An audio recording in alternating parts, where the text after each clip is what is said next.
Sur Witches Radio, réveille la sorcière qui sommeille en toi.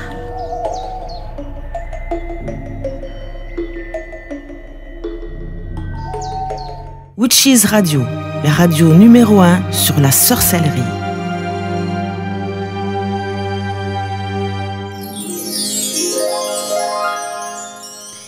Eh bien, bonjour mes très chers amis de Witches TV.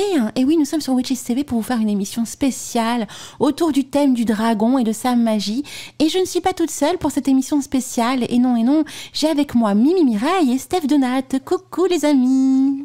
Coucou Alina, coucou Steph. Hello, ça va? Oui, et vous? Ah ben oui. On a fêté Halloween, tout va bien. Et oui, c'est merveilleux, hein. On est au mois de novembre, là, pour la diffusion de cette émission. Et donc, vous allez nous faire découvrir plein de belles choses sur l'origine du dragon, notamment sa mythologie, et bien son histoire, tout ce qui est en lien avec le symbolisme et l'ésotérisme autour du dragon. Et même, Steph, tu as aussi de belles pépites sur la magie draconique, dont on va un petit peu décortiquer tout à l'heure. On parlera de magie draconique un peu plus tard. Et oui. Alors, j'espère que vous avez passé un bon Samhain. Oh ben oui, moi j'ai mangé mes galettes de citrouille. Oui. Voilà, et puis je me suis fait j'adore, j'ai une recette que je peux vous donner de jus de pomme que vous mélangez. Alors il faut récupérer le jus d'une pomme. Alors si elle est un peu verte, c'est pas plus mal, genre granny.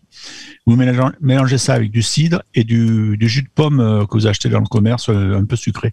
Et vous buvez ça très frais. Et en fait, quand vous le buvez, vous avez d'abord le goût de la pomme verte qui a été extraite. Ensuite, c'est le goût du jus de pomme. Et en dernier, vous avez le goût du cidre. Et c'est incroyable à boire. Ça fait 3 boissons en une gorgée. Ah oui, c'est magique. Et oui, une petite recette sympathique de Steph, hein, donc à retranscrire. Et toi, Mimi, alors comment ça va, ma petite Mimi? Bah écoute, ça va, Lina. Hein. Moi, j'ai décoré chez moi depuis début octobre. J'étais impatiente que Samhain arrive. Qu'est-ce que tu as fait de beau? Alors, j'ai mis des squelettes, des crânes, des bougies, des citrouilles, enfin, tout aux couleurs d'Halloween, Samhain, quoi. Orange et noir, quoi. Ça devait être magique. Des petites sorcières aussi, sous différentes formes. Et donc, si je suis avec vous, les amis, hein, aujourd'hui, c'est pour que vous nous parliez un petit peu du dragon et de sa magie. Et je sais que Mimi a un plan énorme à ce sujet qu'on n'avait pas pu détailler lors du réveil des sorcières. Et donc, Mimi, on est tout oui, on va t'écouter, nous raconter un petit peu l'histoire et la mythologie de cette créature fantastique qui fait, en fin de compte, révéler plein d'enchantements aux yeux de beaucoup de personnes. Et il y en a aussi beaucoup qui ont peur du dragon. Oui, c'est vrai. Hein, et puis, c'est vraiment un animal qui est présent, on va dire animal fantastique, hein, qui est présent sur tous les continents et dans toutes les civilisations. Vraiment, il est omniprésent dans chaque culture. Hein. Écoute, on est tout oui, n'est-ce pas, Steph? Tout à fait. Hein, on a hâte. Alors, c'est parti. On peut dire que le dragon, c'est un habitant des cavernes, un gardien de trésors, doté de pouvoirs surnaturels. Le dragon est considéré comme l'un des plus puissants animaux fantastiques. Il a un corps massif, couvert d'écailles, des pattes robustes, garnies de griffes d'aigle et de grandes ailes de chauve-souris. Alors ça, c'est pour le dragon, on va dire, terrestre, hein.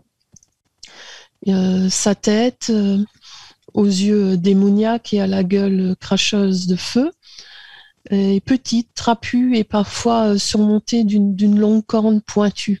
On dit que sa queue de saurien, quand il l'agite avec force, elle est capable d'anéantir un éléphant. Donc, faut pas trop se frotter à notre ami dragon. Hein. Je sais pas ce que vous en pensez. C'est sûr.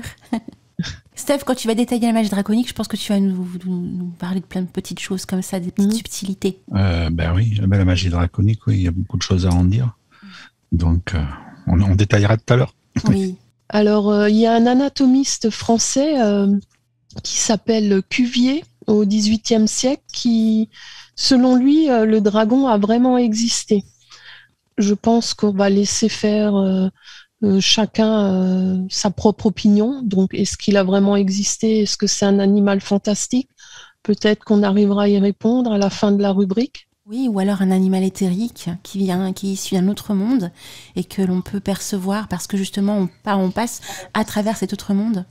Peut-être aussi. Oui. Donc comme quoi il y a un côté, on va dire, ésotérique, éthérique et scientifique, vu que cet anatomiste français, et il n'est pas le seul, hein, bon je l'ai cité lui, mais pour eux, il a vraiment existé, donc à voir par la suite. Et donc, à leur niveau historique, donc... Alors, comme je vous disais, il était présent dans toutes les cultures. On le retrouve dans les vieilles croyances au niveau de la Grèce antique, chez Philostrate, qui affirmait que devenir sorcier ou devin, il fallait manger le cœur et le foie d'un dragon. Pline l'Ancien, il en parle aussi et il nous disait que dans le dragon, il y avait une pierre fabuleuse qui s'appelle la dragonite et on l'a trouvée dans la tête de l'animal. Donc pour se la procurer, il fallait attendre que le dragon dort avant de lui couper la tête. C'était assez cruel pour aller vérifier si la pierre était là. Donc les Vikings aussi en Europe, ont ce symbole de puissance avec le dragon. Il est aussi présent chez eux. Il a une grande importance. Et d'ailleurs, on le voit même jusque dans leur bateau, sur la proue, elle est ornée d'une tête de dragon. Donc ça montre bien l'importance du dragon dans différentes cultures. Et on le retrouve également dans la Bible, notamment... dans le Nouveau Testament, dans le livre de l'Apocalypse. Et puis dans la tradition chinoise également, beaucoup. Tradition chinoise aussi.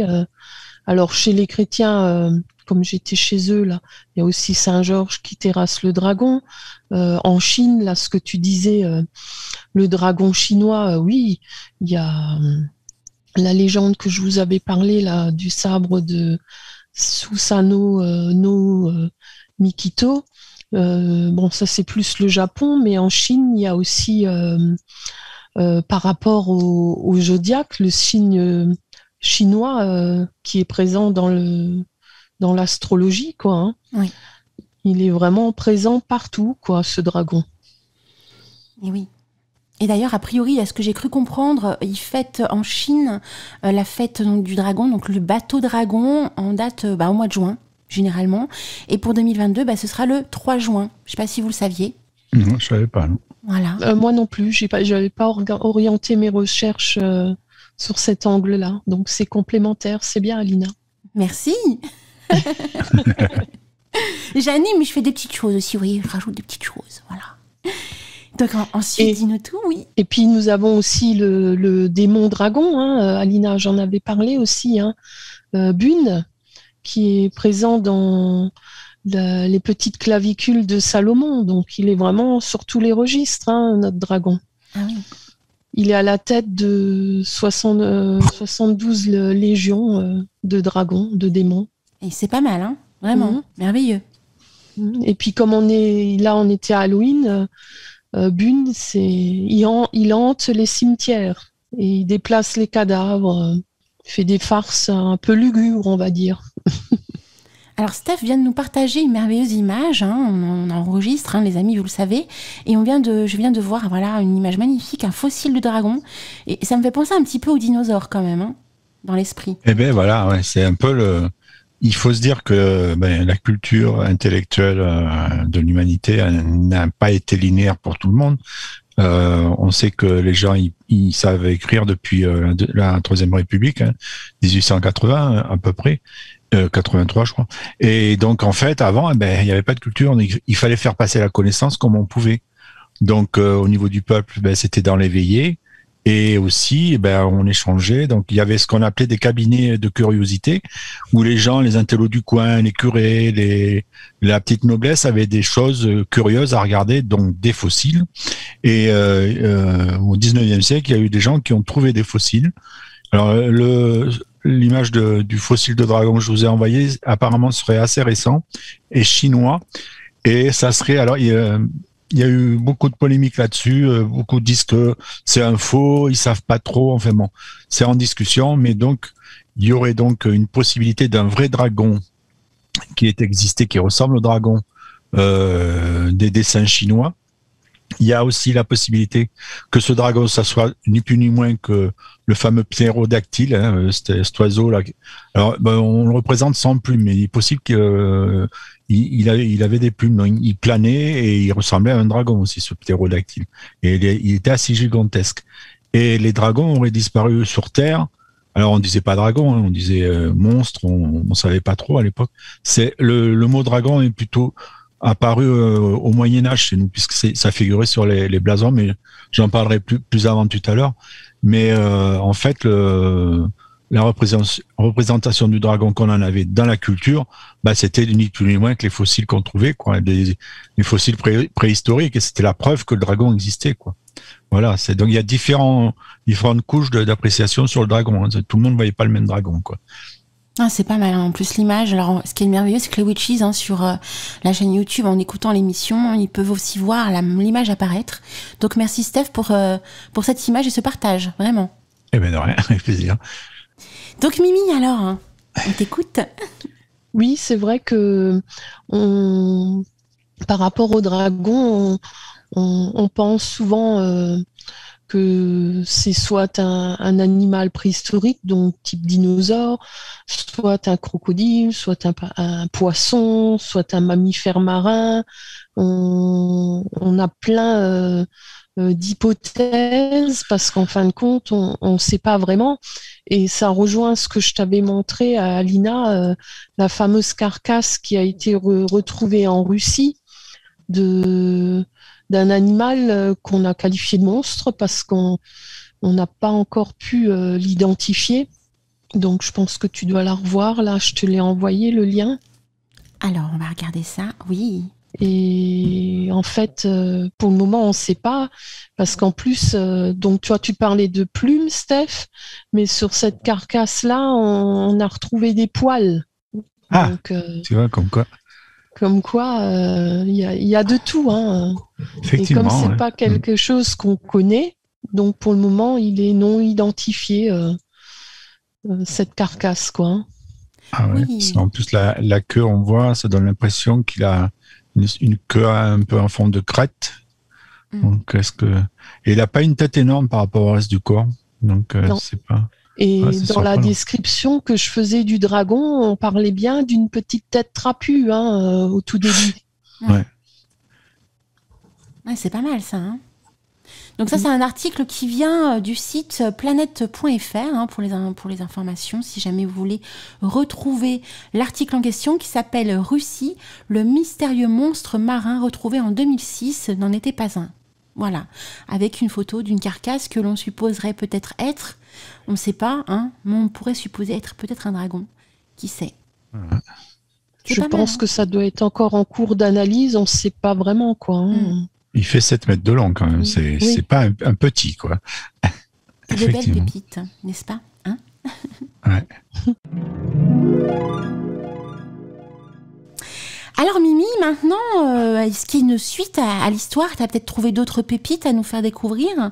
Alors j'ai pu constater que ce soit pour Saint-Georges qui terrasse le dragon, que ce soit pour le Graoli à Metz, donc que je vous avais raconté, hein, ce fameux dragon qui était sur la ville, que ce soit la légende aussi du Moyen-Âge de Volundre, avec en fait dans la mythologie germanique avec Siegfried, hein, ils tuent tous le dragon avant de savoir s'il est gentil ou méchant, quoi. Hein.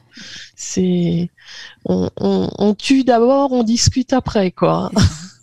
La peur de l'inconnu. Mais après, bon, là, c'est légitime. Le dragon, c'est vrai que, quand même, hein, il fait peur. Hein. Il fait peut-être peur, mais on ne sait pas. On les a tous tués. Ils étaient peut-être gentils, hein, au final. Hein.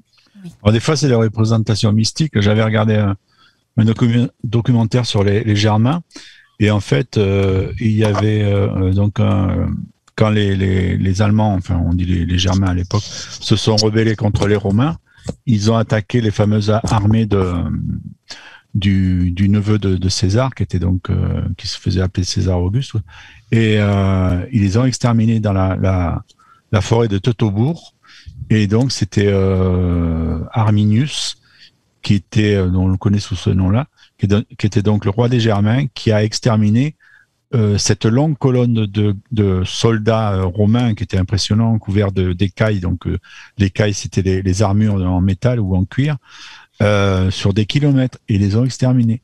Et alors c'est devenu une métaphore, c'est devenu Siegfried ou Parsifal qui se battait contre le dragon. Donc le dragon, là, dans ces cas-là, c'était l'armée romaine qui a été massacrée, quoi.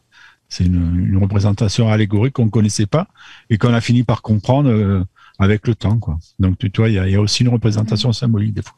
Oui, une tradition orale aussi ancienne. Voilà, quoi. Tout à fait. Ouais. Witches Radio. Les sorcières dansent sur le son de Witches Radio.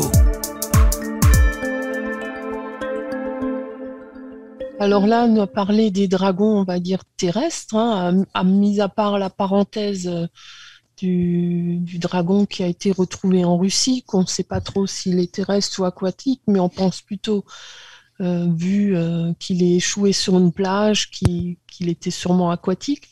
Mais on a aussi des dragons aquatiques. Donc le plus célèbre, on en a déjà parlé, c'est notre fameux Nessie, voilà. Où beaucoup d'encre a coulé sur lui. Oui. Et je pense que beaucoup en coulera encore. Donc je sais pas, Alina, je dois revenir dessus un peu sur l'histoire ou...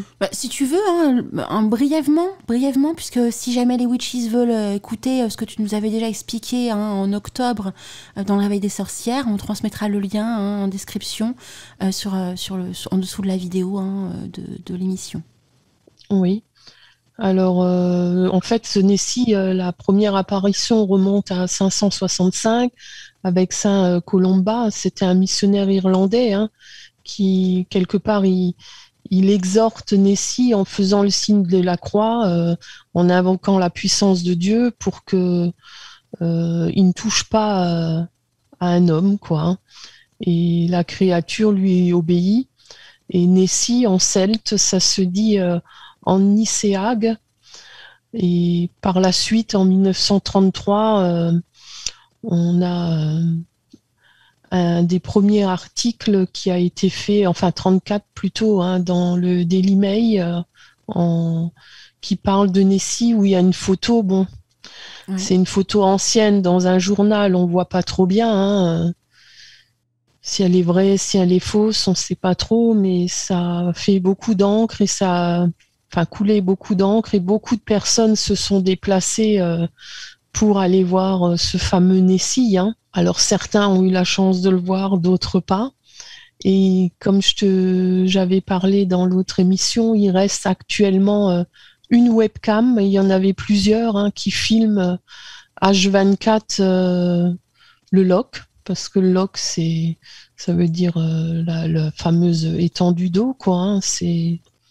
Donc le problème qu'il y a avec cette webcam, c'est qu'elle est un peu loin de la rive. Il y en avait d'autres plus près, mais qui sont plus là. Et le deuxième point négatif, c'est qu'elle, en fait, la nuit, on voit rien. Il n'y a pas d'infrarouge, quoi. Donc, faut vraiment être connecté de jour pour voir ce qui se passe sur le loch, quoi. Et c'est bien connu qu'il se passe toujours des choses la nuit, donc c'est un peu compliqué de voir ce qui se passe en fin de compte. D'ailleurs, voilà, c'est très étrange. Alors, est-ce que c'est voulu? Est-ce que c'est volontaire? Est-ce que c'est un manque de moyens? On ne sait pas trop. Donc, ça, je ne pourrais pas répondre à la question. Par contre, ce que je peux dire, c'est que des fois, j'ai vu des choses où je me suis demandé qu'est-ce que c'est. Parce que au loin, on a l'impression que c'est un point blanc au niveau du loch. J'ai essayé de zoomer le plus possible avec mon ordi. J'ai pas pu voir ce que c'était. Par contre, là, je viens de t'envoyer un deuxième lien qui montre apparemment un gros plan sur ces petits points blancs qu'on voit. Et bon, on voit un peu plus une forme, mais on sait toujours pas trop ce que c'est. Je sais pas si vous les avez sous les yeux. Oui, tout à fait. Et tu as même partagé aussi le lien de la webcam. Donc tu peux le citer, c'est lochnes.co.uk/livecam.html. Voilà. Oui, c'est ça. Mais toutes les informations seront dans la description de la vidéo, les amis. Si jamais vous voulez avoir les liens, il n'y a pas de souci. Et effectivement, on voit un petit point étrange. On dirait, je sais pas, une sirène, une anguille, je sais pas, c'est bizarre. Steph ? Donc, tu vois l'image ? Attends, il faut que je clique sur le bon lien, c'est surtout ça. Voilà, ça va s'afficher. Alors, en attendant, ce que je pourrais dire sur ce fameux Nessie, il y a Jeremy Wade, je sais pas si vous savez qui c'est un naturaliste spécialisé dans tout ce qui est nautique, poisson et tout ça, qui avait fait une recherche sur le monstre du Loch Ness, qui avait regardé une représentation qui était du temps des moines à la 6e siècle, du fameux... Ah oui, effectivement, c'est assez bizarre, ça ressemble à un requin un peu.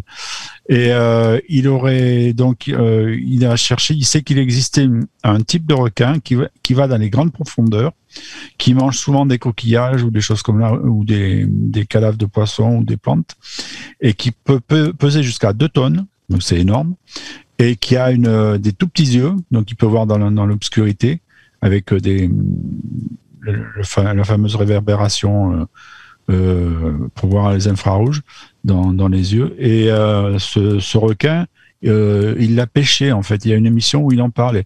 Et quand on le voit, on voit un requin avec une grande gueule. Il est glaçant à voir. Je peux vous assurer qu'on n'a pas envie de le rencontrer.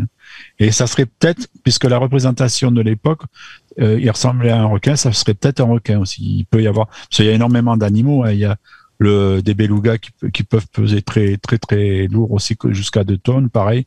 Donc il y a des tas de possibilités. Et le fameux animal préhistorique aussi. Donc voilà. Très intéressant. Qu'on a retrouvé, tu sais, le Mokele Bembe au Congo là. Et ben ça serait justement un Nessie justement, puisqu'ils ont vu des monstres au long cou comme ça qui nagent dans un lac où on a du mal. Alors ils ont essayé de mettre des caméras et tout ça, mais ils ont du mal à filmer parce qu'en fait il y a souvent de la brume par là-bas. Le Congo, c'est un des endroits les plus sauvages qui puissent exister, où il y a très peu de vie humaine parce que la nature est très hostile. Et donc il y aurait peut-être un monstre du Loch Ness là-bas aussi, tu vois. Énorme. Ouais. Alors, de toute façon, Nessie, il a plein de cousins et cousines à travers le monde. Sur tous les continents aussi, des dragons aquatiques, il y en a partout. Il y en a un autre qui est un peu connu aussi, enfin, peut-être pas de tout le monde, je sais pas. On peut dire que c'est un cousin à Nessie qui est russe, celui-là, qui vit en Russie, quoi, et qui s'appelle The Devil, en 2 mots, T-H-E et un peu plus loin D-E-V-I-L. Par contre, il vit dans un lac qui a une particularité, donc c'est un lac en Sibérie, Labinskir, qui a la particularité de descendre très bas, sans geler, mais il peut aller jusqu'à moins 42 degrés. Et la surface, elle reste toujours à 2 degrés. D'accord. Déjà, le lac est particulier, et en plus, il est très profond, parce qu'il va jusqu'à 80 mètres de profondeur. Oui, donc, ça commence à bien faire. Oui, donc pour aller voir tout ce qui se passe au fond, c'est pas forcément évident, quoi. Alors pour information les amis, le lien en fait que Mimi nous a transmis, que l'on découvre au niveau de cet article, c'est sur le site abondance.com et le nom de l'article c'est le monstre du Loch Ness repéré grâce à Google Earth, voilà, qui a été publié sur internet en 2009. Donc si jamais vous voulez le voir, le célèbre monstre du Loch Ness aurait été visualisé par un internaute sur Google Earth. Et effectivement, alors toi Steph, tu vois un requin, moi je voyais une sirène, Toi, tu vois quoi, Mimi? Moi, je sais pas trop ce que c'est. En tout cas, moi, j'aurais plutôt dit un kraken, vu les pattes à l'arrière. Aussi, ouais, effectivement. Ouais, le côté féerique, c'est une sirène, voilà. Ouais.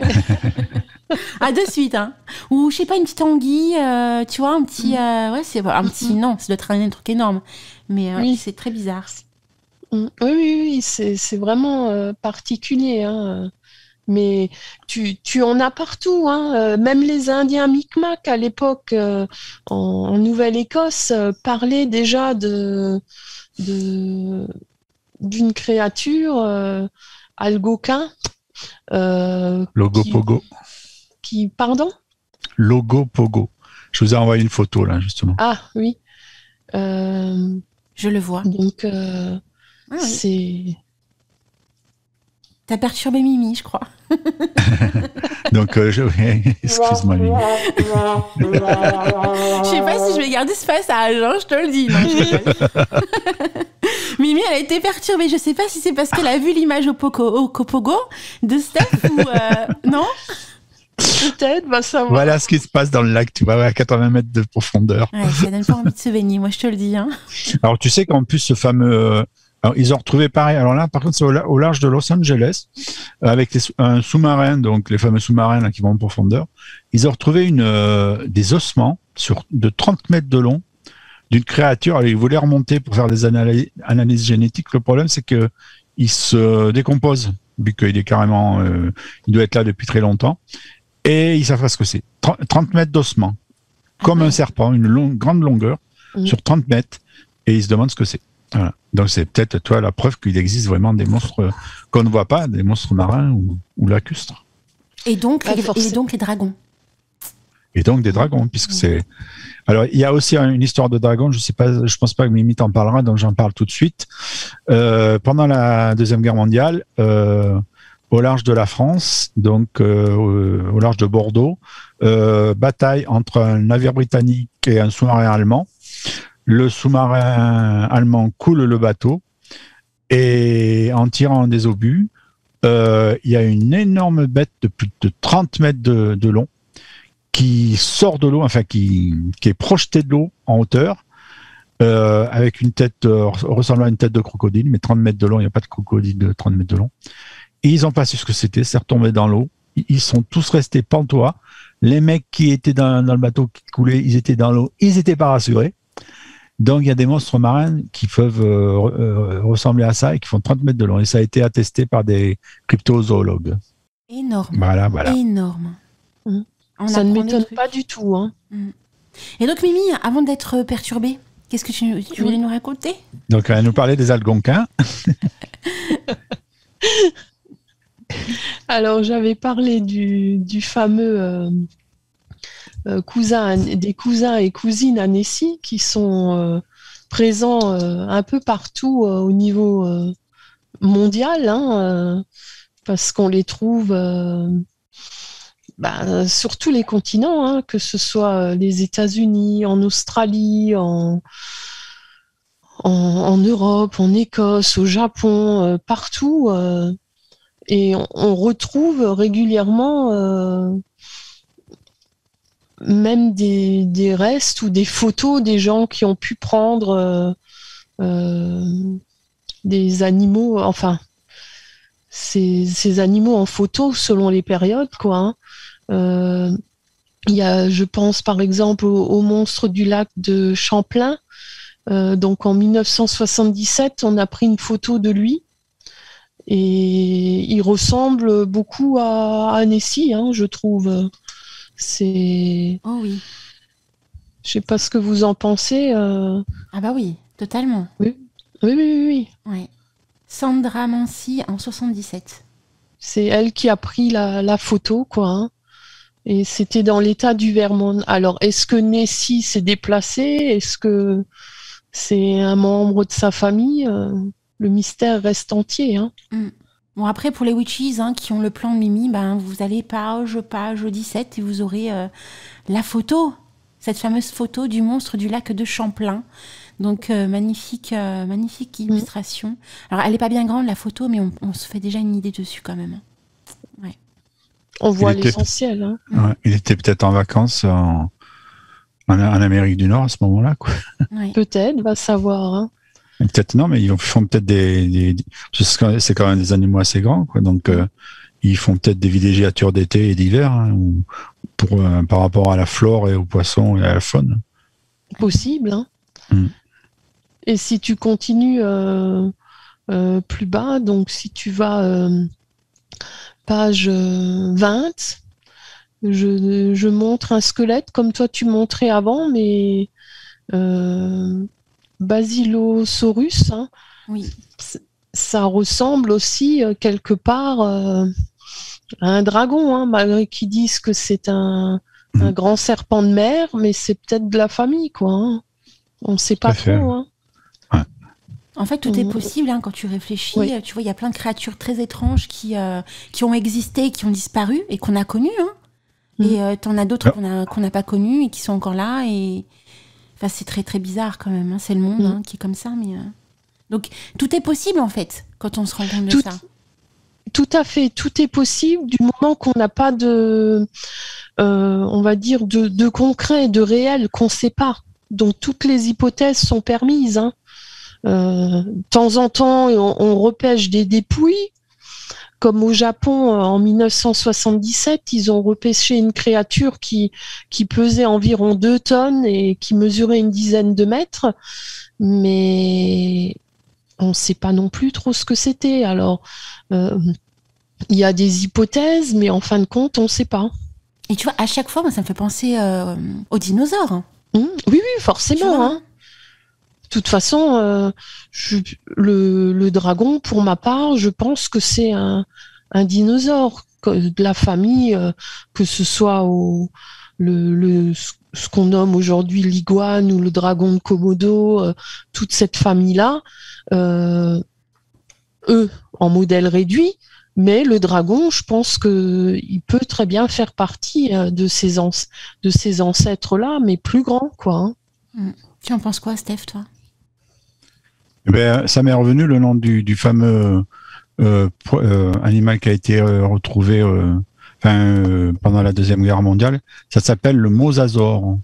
Et donc, c'est attesté par des militaires qui l'ont vu, qui l'ont eu sous le nez, quoi. Donc, c'est plus qu'évident que, bon, il y a des animaux qui existent encore et qu'on ne connaît pas ou qu'on n'a pas vu.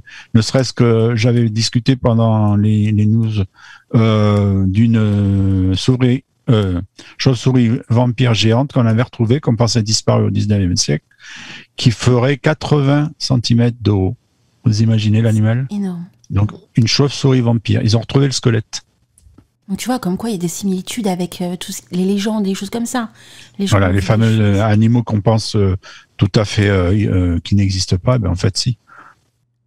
De toute façon, toute légende, pour ma part, hein, je peux peut-être me tromper, mais je pense que toute légende est basée d'un fait réel. Hein. C'est souvent des témoignages. Amplifié, mais qui vient de quelque chose de réel, quoi. C'est souvent des témoignages. Et amplifié au fil du temps, des années, des siècles. Oui. Et même des fois réenchanté. Forcément. Aussi, hein. Amplifié un petit peu. Oui. Alors c'est la partie historique, voilà. On commence par la partie historique qui est quand même très chargée. Alors c'est vrai que tu as beaucoup plus développé Loch Ness parce que c'est aussi quand même une créature que tu apprécies particulièrement. Tu nous en avais parlé dans la Veille des sorcières. Et donc après coup là maintenant, une petite pause jingle. Witches Radio réveillera la sorcière qui est en toi. Witches Radio. Des photos du mosasaure. Il est assez impressionnant. Hein. Donc c'est ça que les marins auraient vu, tu vois. Et sympa, hein, au milieu de l'eau, pendant que ton bateau coule. Donc il paraît que dans ces cas-là, donc au lieu de laisser les gens dans l'eau, les Allemands ont repêché tous les survivants, vu ce qu'ils avaient vu.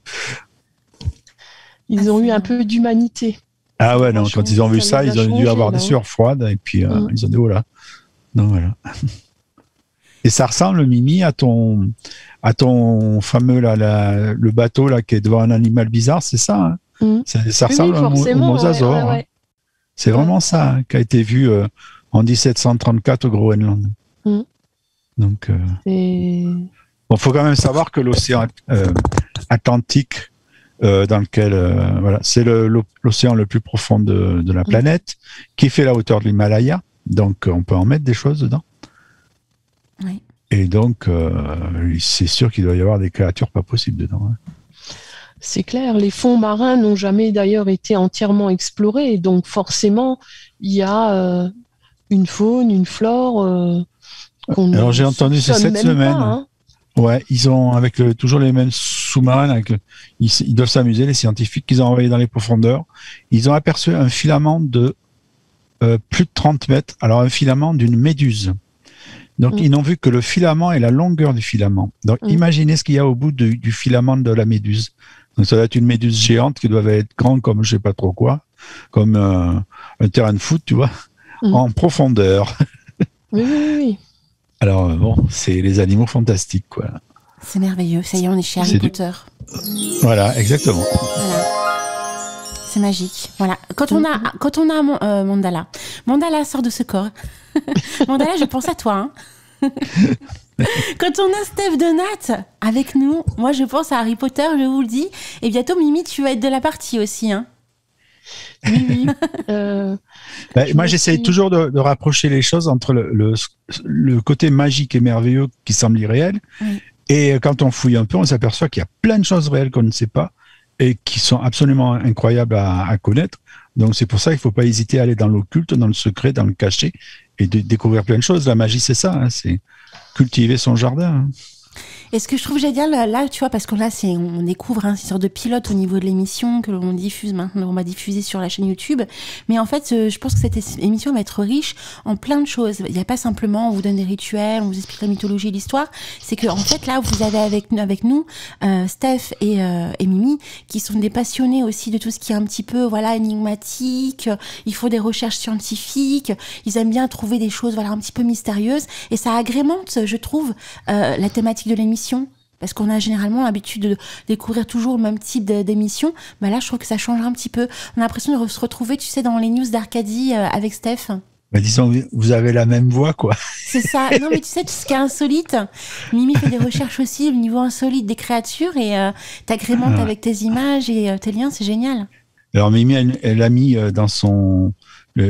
t'en as pas encore parlé, que le fameux serpent de mer, donc probablement le mosasaure, il fait jusqu'à 18 mètres de long. C'est quand même incroyable.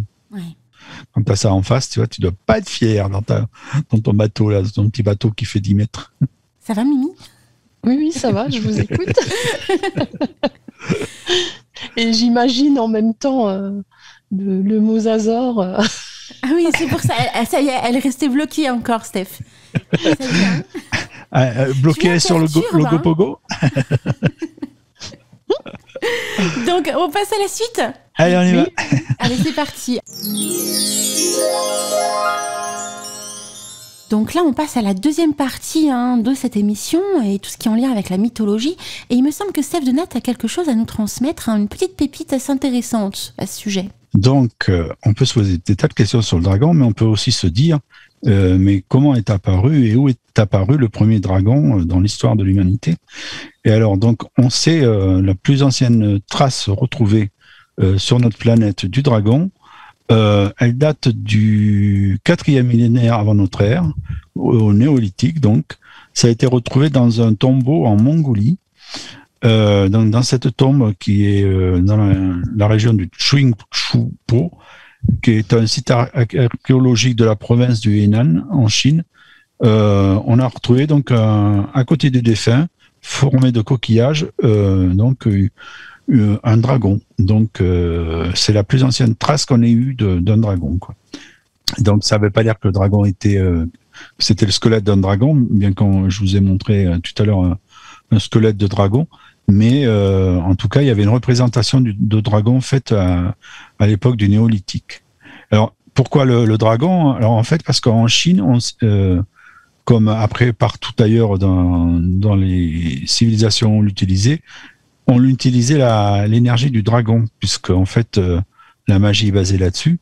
Et donc, c'était une façon de garder... Alors, les empereurs chinois, dont le fameux empereur Qin, qui a donné le nom au pays dont on a gardé le nom, donc Qin, utilisait donc la représentation du dragon qui était quelque chose de puissant, donc il y avait une force puissante de par son souffle et de par son action. Donc c'est resté après dans la culture et c'est progressivement transité puisque tout venait de Chine et est arrivé jusqu'à nous dans l'histoire.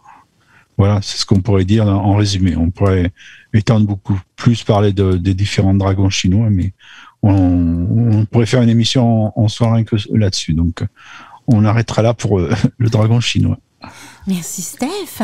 Et après coup, Mimi, donc tu enchaînes. A priori, tu as aussi des choses à nous expliquer. Oui, je suis entièrement d'accord avec Steph. On peut dire toute une émission sur le dragon chinois. Il y a plein de choses. Mais moi, je vais faire un petit bond dans le temps. On va arriver au XVIe siècle. Et je vais vous parler du dragon rouge, qui était un grimoire de référence des sorcières à l'époque. En fait, dans ce grimoire, on enseignait l'art de commander les esprits célestes, aériens, terrestres et infernaux. Il livrait les véritables secrets pour faire parler les morts, gagner à la loterie chaque fois que l'on y jouait, ou découvrir encore des trésors cachés. Il y a aussi d'autres livres qui prescrivaient des recettes plus mystérieuses, et on a un alchimiste français qui était magistrat, avocat, il avait plusieurs casquettes, et qui s'appelait Jean d'Espagnette. Alors, d'Espagnette, c'est d'Espagnette. Alors, il est né en 1564 et il est décédé en 1637, à peu près, parce qu'on n'est pas très sûr. À l'époque, les registres, c'était pas comme aujourd'hui. Et en fait, lui, il décrivait le jardin des sages, la place dans son entrée d'une fontaine alimentée par 7 sources. Il faut, dit-il, y faire boire le dragon par le nombre magique 3 fois 7 et chercher 3 sortes de fleurs, les fleurs, et les trouver absolument pour que la magie opère. Donc c'est un peu compliqué à réaliser ce qu'il nous propose, mais c'était sa vision des choses. Et c'est pas mal comme recherche à ce niveau-là. Donc effectivement, petit traité de sorcellerie, le dragon rouge au XVIe siècle. Merci Mimi, c'est merveilleux. De rien, Alina. J'ai entendu dire que le dragon rouge était beaucoup plus sombre, que c'était plus lié à la magie sombre et noire. Non, on le rattache à la magie satanique, quoi. Mais bon, est-ce que c'est moi, j'ai jamais entendu parler d'une filiation historique du dragon rouge, quoi. Il faudrait aller sur le site qui répertorie des manuscrits oubliés du XVIe et du XVIIe siècle, que j'avais donné une fois en lien sur le chat. Ah voilà, c'est le miroir alchimique. Le miroir alchimique. Voilà, j'avais donné le site une fois. Le-miroir-alchimique-blogspot.com. Witches Radio, la radio numéro 1 sur la sorcellerie.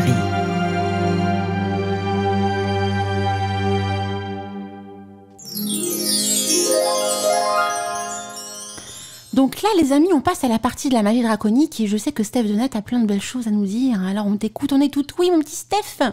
Alors plein, je sais pas, quelques petites choses à vous dire en tout cas, puisque la magie draconique apparemment est dans sa phase de développement.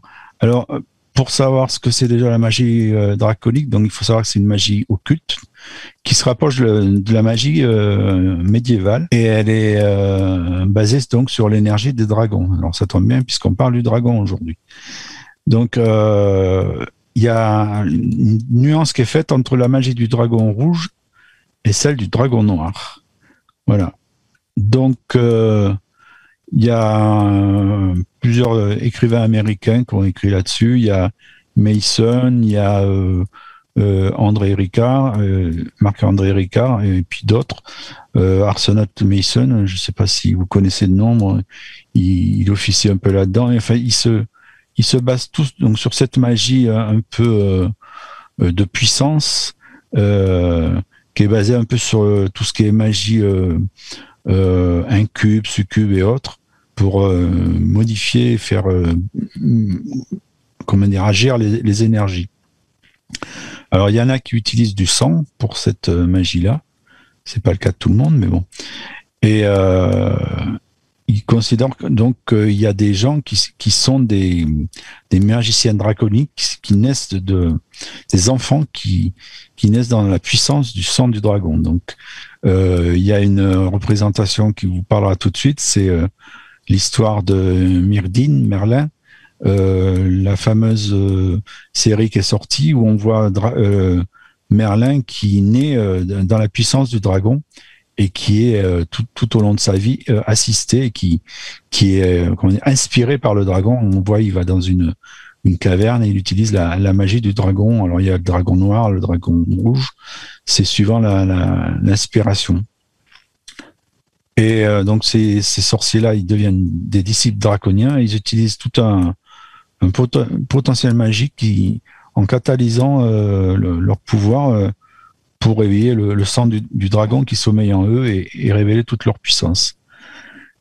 Et donc voilà, donc ça c'est dans les grands traits.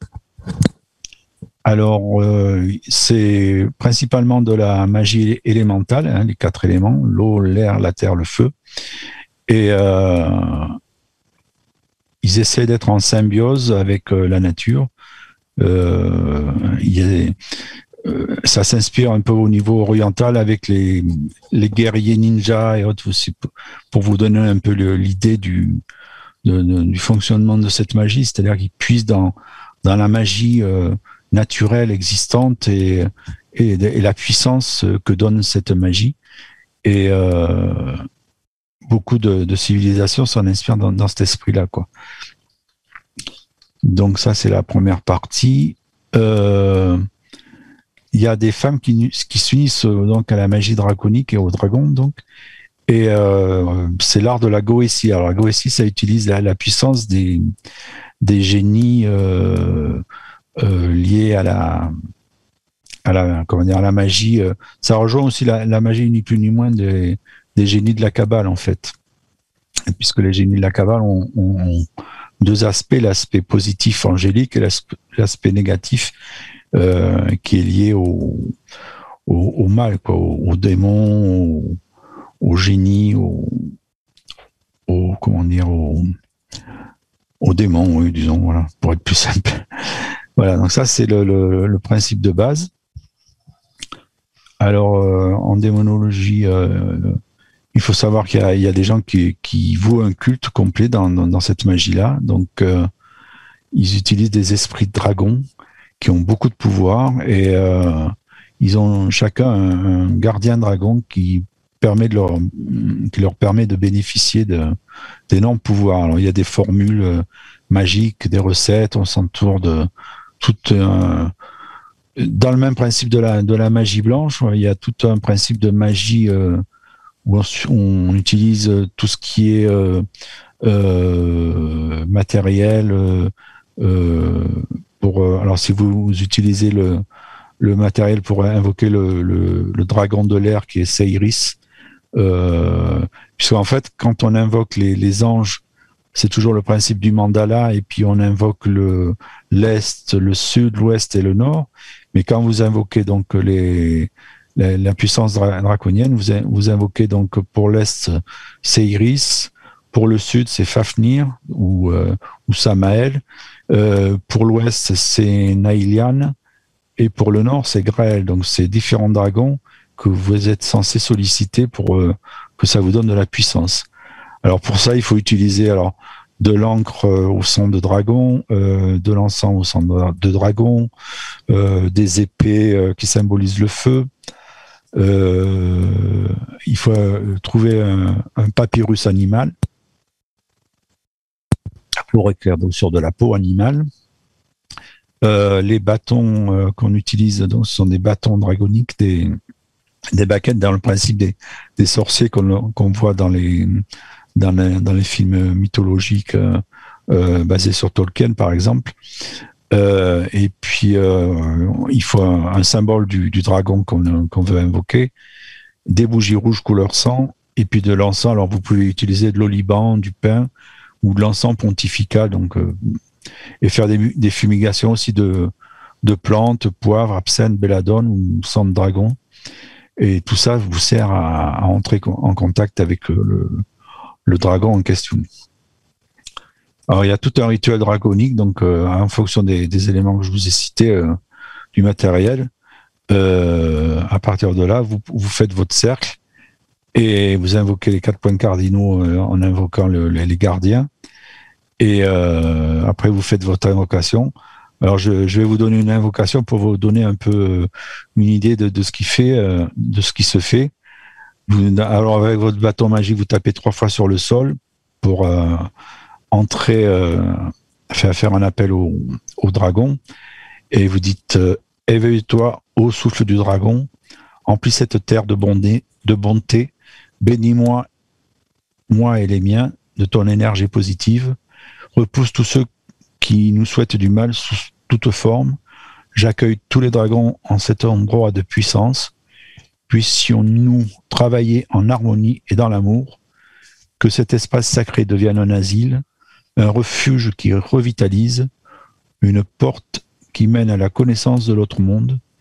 Puissent tes pouvoirs devenir un avec les miens.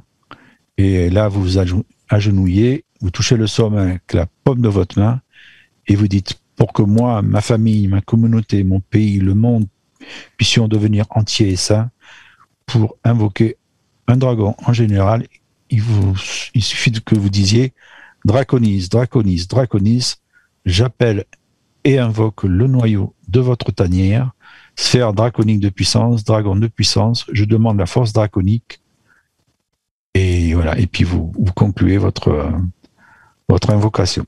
Voilà, ça c'est un exemple de magie draconique. Ça vous donnera un peu plus l'idée de ce à quoi ça ressemble. C'est super, Steph, merci. J'avais donc plusieurs questions à te poser par rapport à cette magie. Alors, on entend plein de choses, on lit plein de choses à ce sujet. Déjà, a priori, il existe un livre en lien avec cette pratique.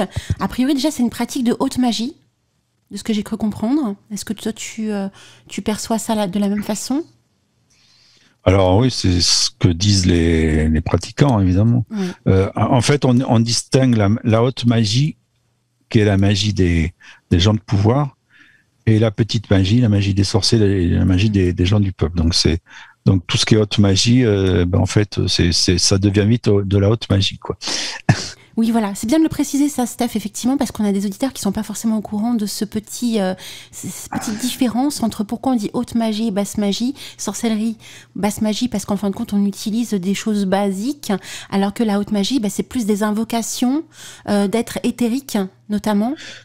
Voilà, tout à fait. Aux anges, voilà, aux démons également. Et il y a un livre en fait qui fait carton depuis quelques temps maintenant. Il est sorti en 2016 et il s'appelle Draconia, ce livre. Et c'est les enseignements draconiques de la véritable magie des dragons, qui a été écrit par Marc-André Ricard. Alors je sais pas si tu le connais. Je vais te transmettre le lien. Tu vas me dire si tu connais ce livre. J'ai eu pas mal de retours d'auditeurs qui s'étaient intéressés par le sujet, qui me posaient la question de savoir si c'était un livre d'enseignement réel, et comme je ne suis pas du tout pratiquante de magie draconique, je ne pouvais pas réellement répondre à toutes ces questions, donc je leur ai dit je sais pas les amis, donc je vais t'envoyer le lien, d'ailleurs Mimi, tu pourras aussi le voir. Et donc enseignement draconique, a priori, Marc-André Ricard est un praticien de haute magie, et notamment un praticien a priori très connu des enseignants et enseignements draconiques. Donc je ne sais pas si tu connais ce monsieur. Oui, bien sûr, tout le monde le connaît. Tous les pratiquants de la Wicca le connaissent, le montrent du doigt en disant ne faites pas cette magie, c'est nul, c'est ci, cela. Mais ils vont tous pomper dedans. Mais enfin bon, ça faut pas le dire. Oui, parce que mais c'est un éclectique en fait. Donc en fait, souvent les gens râlent mais il y a beaucoup de gens qui s'en inspirent, et en fait, lui il s'inspire tout simplement de la Kabbale, et donc quel que soit le masque que vous mettez devant la magie, c'est-à-dire que vous utilisiez les génies de la Kabbale ou différentes autres principes, quoi. Le principe reste le même, quoi. Bon, la magie draconique est un peu plus incisive, je dirais, quoi. Rentre dedans, mais la sorcellerie, quand vous pratiquez avec les poupées et tout ça, ça l'est également, tu vois. Donc le principe de la magie, elle est soit offensive, soit défensive, quoi. Alors lui, il explique que en fait, c'est la première fois dans la littérature ésotérique que sont divulgués en fin de compte les véritables enseignements de la magie draconique. En faisant un petit peu des recherches, on se rend compte aussi que lui a été pas mal baigné dans tout l'enseignement de Franz Bardon. Donc effectivement, ça peut aussi avoir une orientation au niveau de sa propre pratique. Ben voilà, Bardon, bon, ceux qui le connaissent pas, il vivait au moment du nazisme. Oui. Et puis, il a réussi à s'en sortir. Mais il a vécu pendant le régime soviétique, donc son pays était envahi. Et malheureusement, il est mort soi-disant d'une intoxication en mangeant du lard. Mais je pense que dans le lard, comme on sait maintenant avec les problèmes en Russie de certains qui tombent malades bizarrement et qui meurent, hein, parmi les espions et tout ça, il a dû être probablement, parce qu'il avait été arrêté à l'époque, ça plaisait pas du tout, quoi. Il pratiquait de la magie et bon, c'était une époque où on croyait encore beaucoup aux actions des mages. Par exemple, je vais vous citer un truc que Hitler avait. Donc, dans le raisonnement de l'époque, les mages transformaient la vérité, arrivaient par leur pouvoir à transformer les choses et à faire que certaines choses se produisent. Donc Hitler, il utilisait les mages pour faire certains trucs, pour gagner, etc. Et après, pour éviter que le mage ne se retourne contre lui ou agisse par sa magie et lui cause du tort, eh ben il les faisait tuer, quoi, tout simplement. Donc c'est pour dire qu'à l'époque, tu vois, on croyait vraiment en ça. Et donc juste après la guerre, il vivait toujours dans cette logique-là. Des hommes de l'époque qui croyaient que la magie modifiait les choses et il suffisait d'invoquer la divinité de par les génies existants et ça faisait que la réalité était transformée. Donc la magie draconique de Bardon, c'est ça, quoi, en fait. C'est le même principe, il s'en est inspiré, quoi. Voilà, et puis c'est Arsenault Mason qui racontait qu'il avait... Ils avaient créé 11 groupes différents pour étudier la magie draconique. Donc, c'est pour dire que tu vois, c'est pas encore totalement accompli. Et dans les groupes qu'ils avaient fait, ils avaient constaté des effets, des choses qui ne soupçonnaient pas, quoi. Donc, tu vois, c'est encore une magie qui se cherche, quoi, de ce côté-là. Alors en gros, pour résumer un petit peu le thème de ce livre, si jamais les auditeurs sont intéressés. Donc ce livre s'appelle Draconia, les enseignements draconiques de la véritable magie des dragons, écrit par Marc-André Ricard. Et il nous dit ceci par rapport à son livre, il nous dit que les dragons existent depuis toujours et qui sont représentés à tort dans les contes et les légendes comme étant des êtres maléfiques. Ils sont avant tout des archétypes de puissance, de noblesse et de grande sagesse. Leur rôle est d'être le gardien d'un trésor inestimable, c'est-à-dire un savoir ésotérique et spirituel, étonnant et extrêmement puissant. Alors moi, quand j'ai lu ça, c'est vrai que ça m'a un petit peu tiqué parce que moi, dans ma vision pratique personnelle, étant plus dans la faerie, effectivement, pour moi, le dragon symbolise le gardien et le protecteur, en fait. Donc déjà, je me suis retrouvée à travers le début du résumé de ce livre. Et ensuite, il dit « Les dragons terrés dans le monde astral ne dévoilent et ne partagent pas leurs connaissances.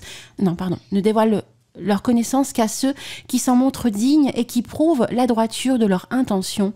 L'art de la magie des dragons permet aux chercheurs sérieux et à l'étudiant sincère d'entrer en résonance avec les vibrations draconiques. » Donc je vous réitère pas l'intégralité du résumé du livre, mais en gros, voilà, vous pouvez aller sur maricard.com, Maricard avec un D à la fin, pour pouvoir avoir un petit peu plus d'informations, mais dans tous les cas, on transmettra le lien.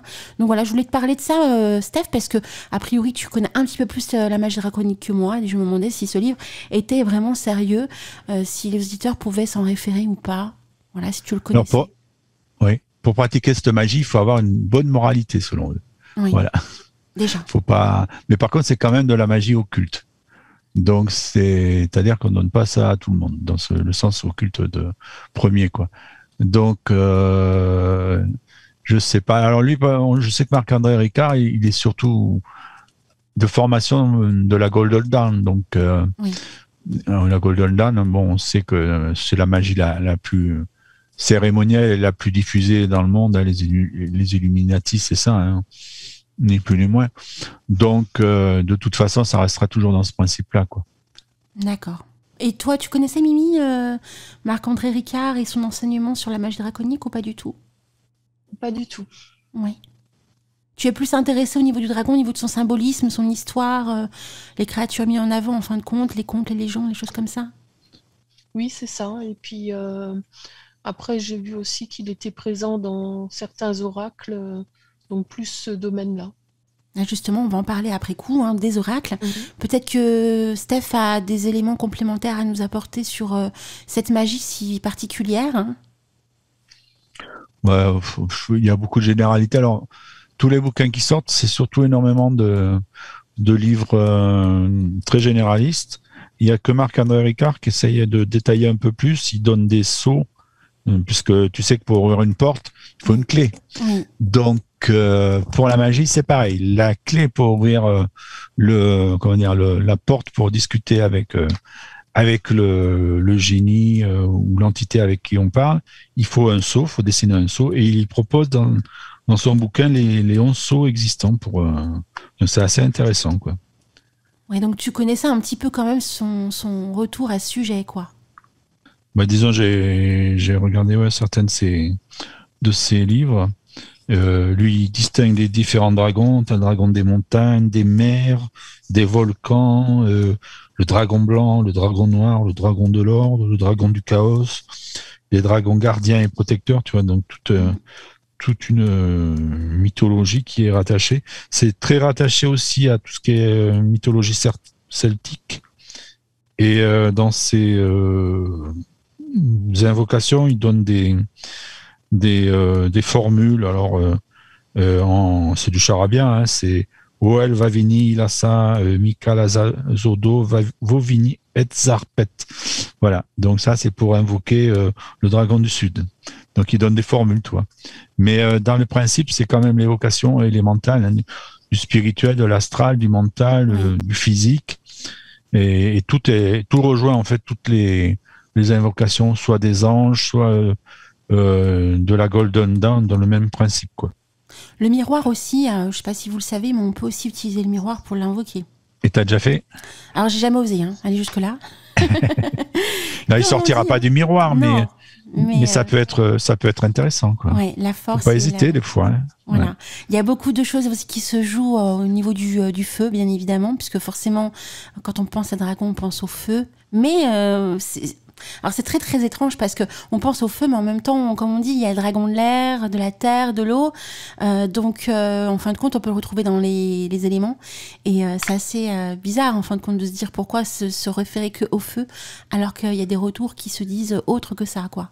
Ben ouais, mais alors ce qui peut être intéressant pour l'invocation au miroir, c'est pour demander d'avoir des visions sur le futur. Oui. Moi, j'y arrive. J'ai eu des retours assez surprenants des fois, puisque le lendemain, je revivais carrément ce que m'avait renvoyé le miroir en vision d'une conversation avec une personne de ma hiérarchie. Et j'ai revu mot pour mot ce qui m'avait été dit. J'ai été scotché. Je suis resté tellement bête que la personne m'a dit mais oui, qu'est-ce qui vous arrive parce que bon, je devais être un peu médusé. Et c'est là que j'ai dit non, mais j'ai rêvé carrément de ce que vous étiez en train de me dire hier. Elle m'a dit ah bon, ben on en reparle plus tard. Hein. C'est trouvé bête. Donc Steph, tu connais ce fameux rituel avec le miroir alors? Voilà, mais il faut quand même savoir utiliser, voilà. Quoi. Et puis il faut pas aussi être trop gourmand, quoi. Faut pas trop en demander non plus, quoi. Mais pour avoir des visions, ça peut être intéressant, quoi. Alors oui. Dans la magie du chaos, qui rejoint un peu la magie des dragons, vous pouvez lire le bouquin d'Andrieh Vitimus. Ça s'écrit A-N-D-R-I-E-H, plus loin Vitimus, comme ça se prononce, pardon. Et là, pareil, c'est le même principe, donc magie du chaos, magie des dragons, et vous avez tout un tas d'explications. Alors, il vous explique le rituel, comment faire, vous tournez comme ça, vous avez des représentations, donc ça peut être intéressant. Moi, c'est un bouquin qui fait quand même plus de 400 pages. Énorme.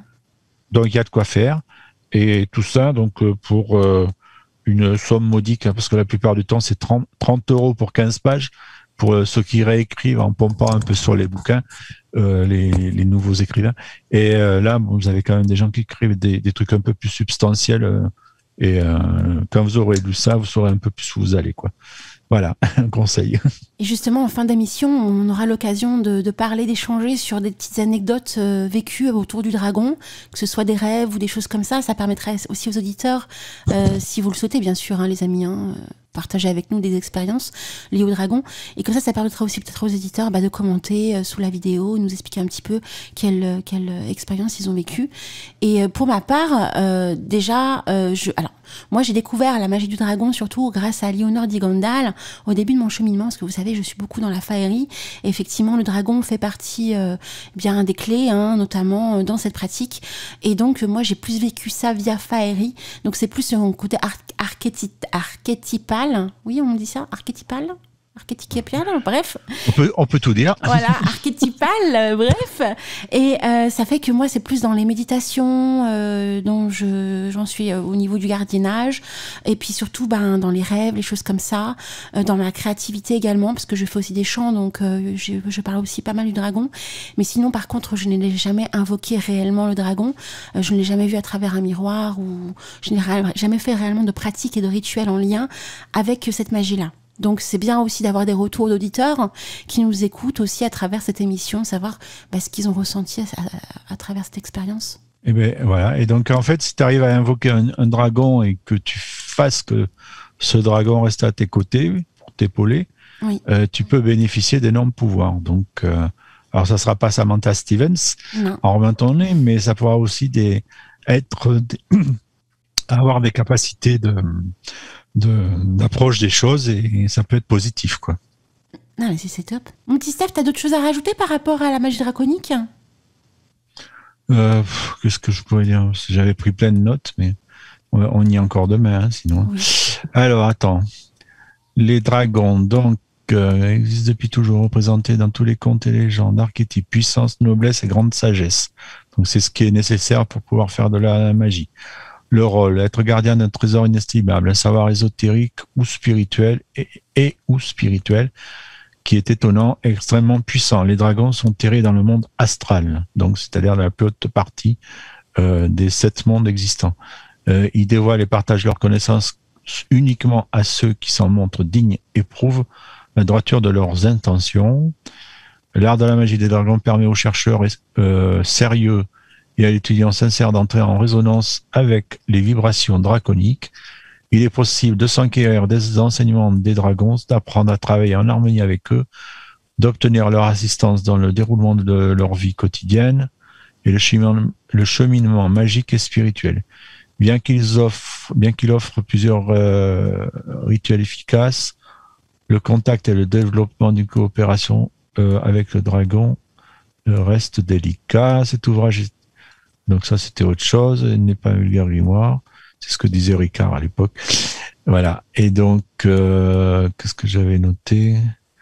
Ouais, que en fait, il y a encore beaucoup d'étudiants dans cette magie, et c'est encore une magie qui est en prospective, quoi. Voilà. On en parle depuis longtemps, mais il y a beaucoup de chercheurs et c'est pas encore quelque chose de bien. Mais en fait, c'est en lien ni plus ni moins avec la Kabbale, quoi. D'accord. Et il y a 11 règles d'or pour la magie draconique. 11 règles, c'est énorme. Alors, tu me diras, chez les sorcières, avec le Red Wiccan, on a les 13. On a les 13 lois. Ouais. Donc bon, on se rejoint un petit peu. Donc, tu as 11 règles et 11 sceaux qui sont liés à ça. Donc, le premier, c'est profond respect des dragons. Le deuxième, respect des créatures universelles.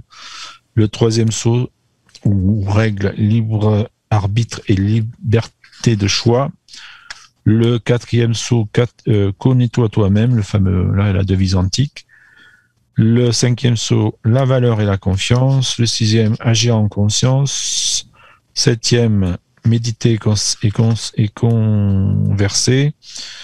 Huitième, invoquer souvent, c'est-à-dire prier souvent, avoir accès à lui souvent. Le neuvième sceau, c'est la science du bien. Donc, c'est pas nécessairement de la magie négative, hein, parce que souvent, les gens qui pratiquent de la magie draconique, ils le retiennent surtout pour la magie satanique, hein, puisque le dragon, c'est Satan, etc., quoi, tu vois. Mais en fait, non, c'est pas nécessairement ça. Ensuite, le dixième source, donc maîtriser la draconien, donc toute la magie, tous les aspects, en fait. Le 11e, préserver et enseigner la draconia. Voilà. Donc ça, c'est les 11 sauts, les 11 règles d'or. C'est super, merci Steph pour ce merveilleux partage. Donc on retransmettra bien évidemment toutes les informations. Vous le savez, vous cliquez sur l'onglet description de la vidéo, vous avez tout ce qu'il faut et même les timecodes. Ce qu'on appelle les timecodes, c'est les passages qui sont peut-être pour vous plus intéressants ou enrichissants à découvrir sur le sujet de la vidéo. Donc voilà. Alors on va passer maintenant à la partie intéressante sur l'oracle du dragon avec Mimi. Et puis après coup, en dernière partie, il y aura tout le côté ésotérique et symbolique. Donc Mimi, qu'est-ce que tu as à nous dire sur cette partie-là, sur l'oracle des dragons? Est-ce que tu as découvert des recherches particulières à ce niveau-là? Oui, j'ai fait plusieurs recherches. Donc, il existe plusieurs oracles. Il y en a qui sont consacrés uniquement aux dragons. D'autres, ce sont des oracles celtiques ou fantastiques où est mis en l'honneur un dragon à l'intérieur. Donc, comme vous l'avez dit, Alina et Steph, le dragon est en lien avec les 4 éléments, à savoir l'eau, la terre, l'air et le feu. Et c'est ce qu'on va parler principalement dans les oracles. Alors, un petit rappel, le dragon de l'eau symbolise la passion, la profondeur. Il apporte à la surface tout ce qui se cache en dessous. Certains souvenirs et désirs oubliés ou réprimés depuis très longtemps dans l'inconscient, si l'on accepte d'en tenir compte, ils serviront à avancer sur le chemin spirituel et garder l'équilibre. Le dragon de la terre apporte le pouvoir, la richesse, il nous confronte à nos propres potentiels, il nous apprend à utiliser nos talents et ressources et nous montre les secrets de notre cœur. Nous décélerons alors plus facilement à la force et à la beauté qui cachent dans le cœur des autres. Le dragon de l'air développe l'inspiration, la vitalité, la rencontre entre la psyché et l'intellect. Le dragon air peut frapper comme la foudre. On doit la préparer avec soin et l'attendre avec respect.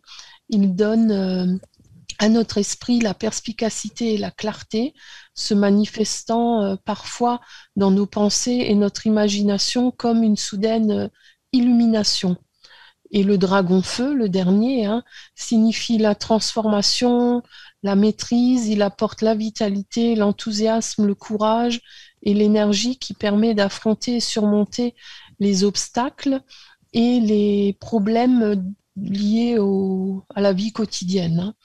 Sa puissance aide à maîtriser avec soin le commandement et la connaissance. Il alimente avec soin le feu intérieur, aide à canaliser et à utiliser avec précision pour accomplir les tâches et les objectifs fixés. Animal ailé, il est apparenté aux airs, mais ses écailles et sa queue font de lui un reptile terrien. Il crache du feu et est aussi associé à l'eau. Donc, on voit que selon si c'est l'eau, si c'est l'air, si c'est le feu, la terre, le dragon apporte quelque chose en nous de plus et nous permet, grâce aux oracles, à se questionner sur nous-mêmes et à aller plus loin. Alors, comme je disais, il y a un oracle du dragon, il en existe plusieurs, donc qui sont consacrés qu'au dragon. Il existe aussi l'oracle des druides. Et dans l'oracle des druides, on a le dragon de l'eau, des profondeurs. Si on prend l'oracle des êtres fantastiques, là par contre, c'est le dragon terrestre, celui qui vole et qui crache du feu. Donc selon les oracles, il est représenté de différentes façons. Et ce qu'on peut dire aussi, c'est que si vous avez un doute, si vous voulez choisir un oracle et que vous ne savez pas lequel, on peut aller sur YouTube, vous tapez le nom de l'oracle, et là, il y a des personnes qui montent carte par carte et qui expliquent ce qu'ils voient. Et ça peut être intéressant parce que quand on va en boutique, souvent les oracles sont fermés et on ne peut pas voir le contenu. C'est magnifique comme retour, ma petite Mimi. Merveilleux. Donc on transmettra les liens, bien évidemment, hein, comme à l'accoutumée, pour les witches qui le souhaitent. Vous verrez, vous avez un petit i en haut à droite de la vidéo. Vous aurez plusieurs vidéos à découvrir en lien avec la thématique, et notamment, je vais essayer de voir pour retrouver une vidéo en lien avec un oracle qu'un youtubeur propose de nous faire découvrir.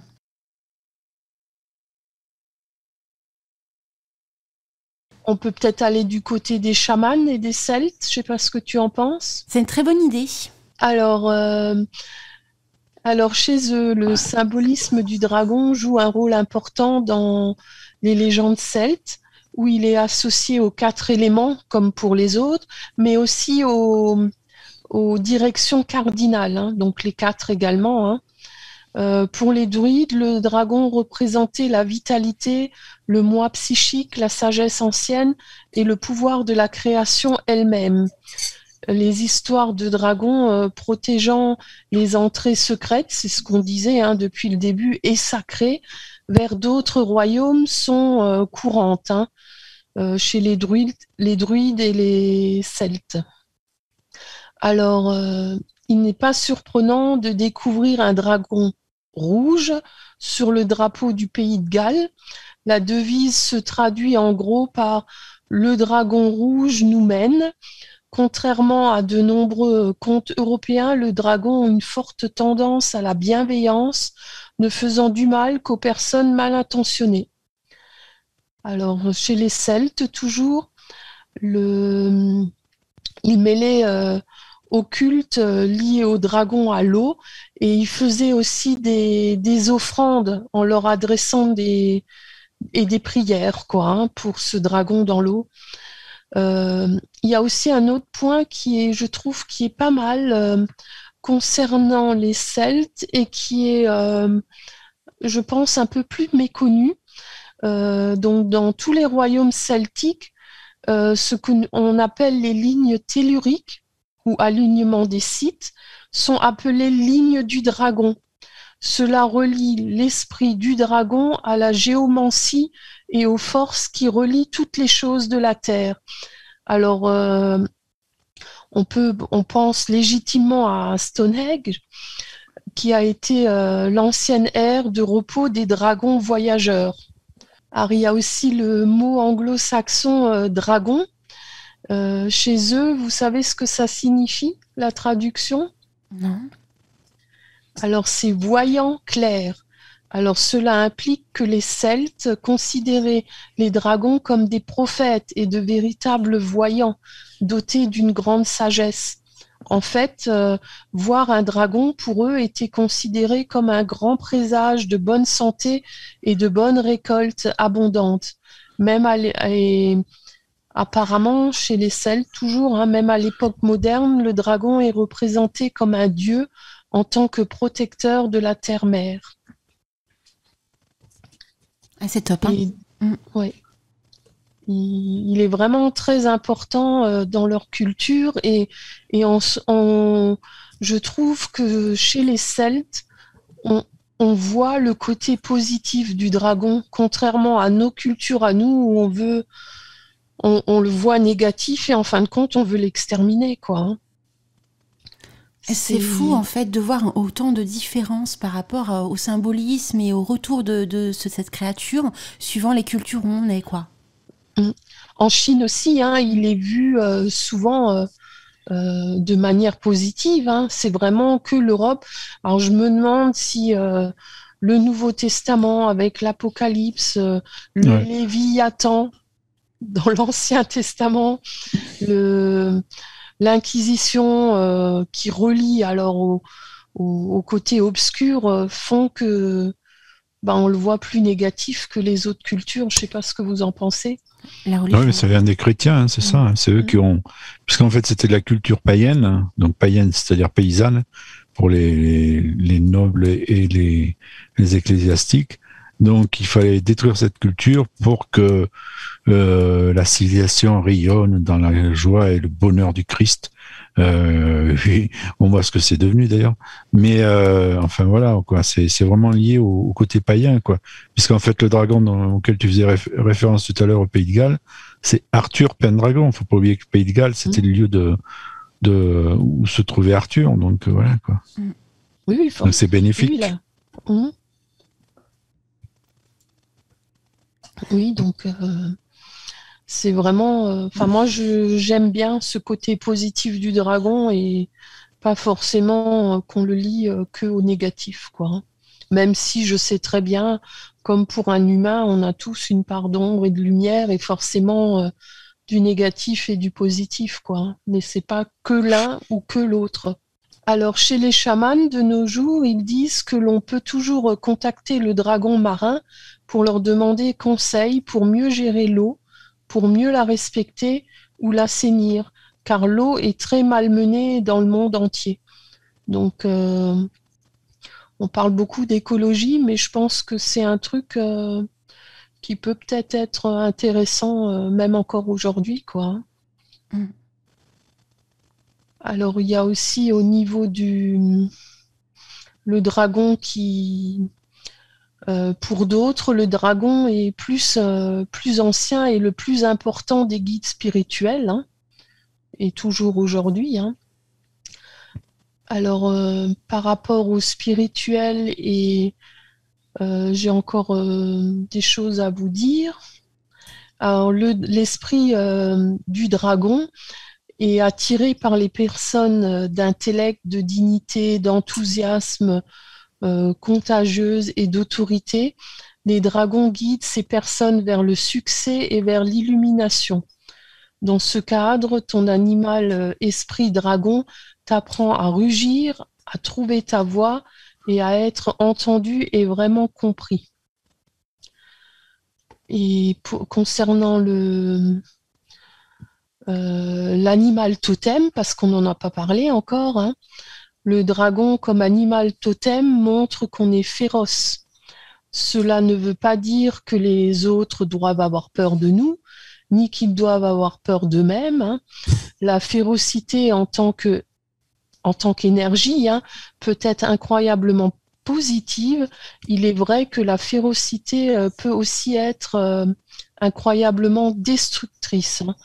Avec un peu de chance, tu n'utiliseras le dragon qui vit en toi que pour des pensées, des mots et des actes qui sont bien de tous. Donc, si on a vraiment cet animal dragon comme totem, il faut apprendre à le dompter, en fin de compte, pour ressortir la force, la férocité positive. Oui. Et puis la protection aussi, parce que qui dit féroce, dit qui nous protège. Donc effectivement, t'as un bon retour à ce niveau-là. C'est un bon résumé, je trouve, par rapport à cette recherche-là et à cette thématique. Oui, parce que qui dit féroce ne veut pas forcément dire méchant, quoi. Bah, oui. Il se protège, quoi. Il protège ses ouailles. Tout à fait. Alors, on peut aussi rêver de dragon, hein. Oui. Youhou. Alors... Un rêve de dragon dans une grotte au trésor représente les choses qui te sont chères ou potentiellement les choses que tu caches aux autres. Les dragons peuvent également représenter la création, le pouvoir, la sexualité, la transcendance et les forces primaires qui nécessitent attention et contrôle. Alors rêver de dragon peut être un moyen d'attirer ton attention vers l'intérieur pour faire un travail spirituel intense. Le dragon dans les rêves peut également être un signe de l'archétype de la mer sombre. Dans certains contes de fées, la mauvaise mère ou la belle-mère maléfique peut s'appeler un dragon. Ou même dans les très bons contes, elle se transforme elle-même en dragon. Donc, si tu as des problèmes avec la figure maternelle dans ta vie, le dragon peut te rendre visite dans les récits nocturnes. Donc, selon ce que l'on vit, on peut adapter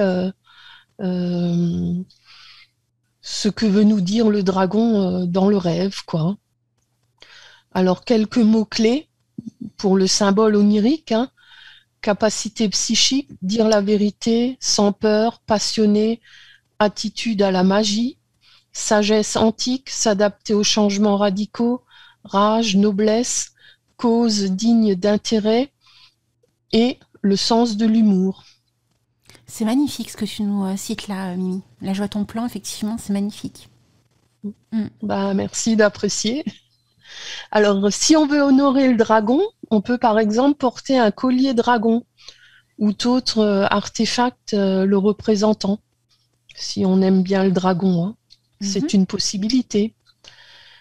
Qu'est-ce que je peux encore vous dire ? Le dragon est aussi présent dans le feng shui. Ouais. Alors, on n'en a pas parlé jusque-là du feng shui. En fait, le feng shui, c'est une façon d'aménager sa maison pour que les énergies circulent de manière positive et mieux pour créer une harmonie chez soi.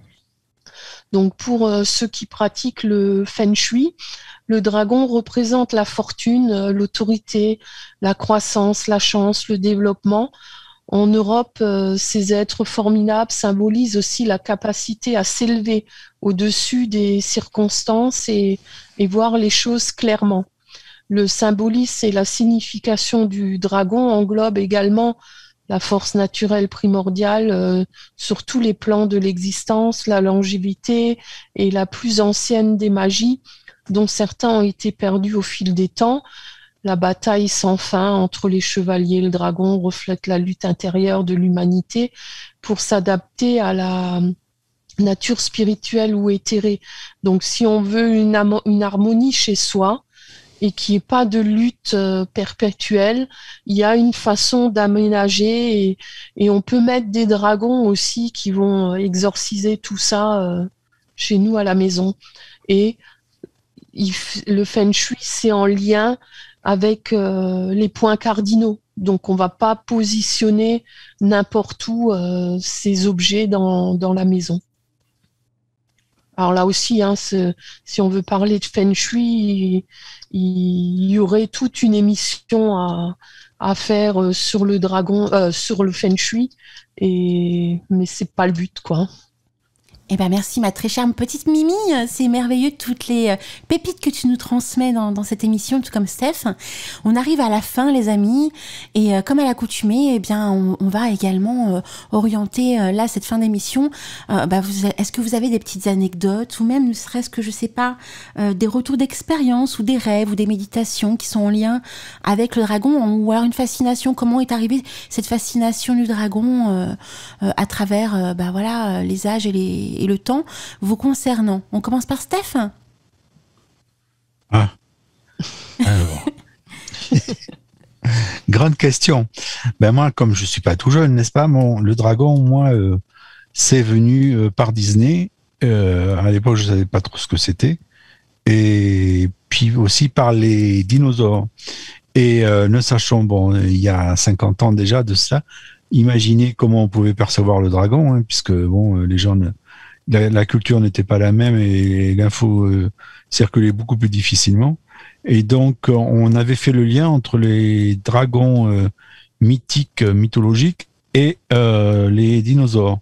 Donc, en fait, on pensait que les dragons que l'on voit dans les films maintenant représentés de façon très belle hein, grâce à l'informatique étaient ni plus ni moins que des dinosaures et que c'était l'époque des dinosaures, en fait, les dragons.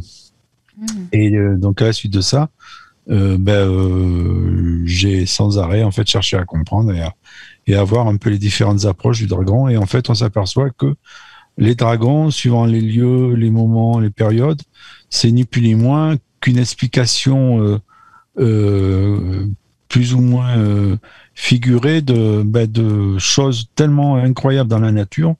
On a eu l'occasion de faire allusion, entre autres, aux différentes espèces animales existantes qu'on a trouvées et qui ont été citées un peu partout dans le monde. C'était une façon de se rassurer, de se dire mais il y avait du spirituel et puis il y avait du concret, quoi. C'est une façon d'expliquer ce qu'on comprenait pas trop. Mais en fait, l'histoire du dragon, elle est pas très pas très vieille en ce qui nous concerne en Europe, ça date du Moyen-Âge, donc c'est dire. Et ça a guère évolué dans les campagnes. On l'imaginait pas autrement, en fait, le dragon. Et moi, c'est comme ça que j'ai perçu le dragon dans mon histoire, moi, grâce au conte, en fait. Ni plus ni moins. Voilà. D'accord. Et pour toi, ma petite Mimi? Alors moi aussi, c'était bien jeune quand j'ai commencé à lire et que je me suis rendu compte que dans les contes, on parlait de dragons et pas seulement chez nous en Europe, mais qu'il était présent dans tous les continents, dans toutes les cultures, à différentes époques. Et dans ma petite tête d'enfant, je me suis dit, mais c'est pas possible. On nous dit que c'est un conte, que c'est pas réel, que c'est un mythe. Et tout le monde en parle. Donc, c'était pas normal dans ma tête. Je me suis dit, il y a un loup là, il y a un truc. Et par la suite, j'ai découvert Nessie. Donc, on en a parlé un petit peu, le fameux Loch Ness. Et là, j'étais totalement fascinée par lui. Donc, c'est mes entrées pour aller vers le dragon. Et après, j'ai continué par la suite à faire des recherches plus pointues et plus m'arrêter aux lectures que je trouvais. Super retour. Merci ma petite Mimi. Et pour ma part, en fait, c'est un mix de vous deux, effectivement, parce que moi, comme Steph, j'ai découvert le dragon à travers Disney, notamment, c'est Blanche-Neige, avec la belle-mère. Non, La Belle au bois dormant, pardon. Mais je dis n'importe quoi. Et Alina, voilà, il faut qu'on le sorte.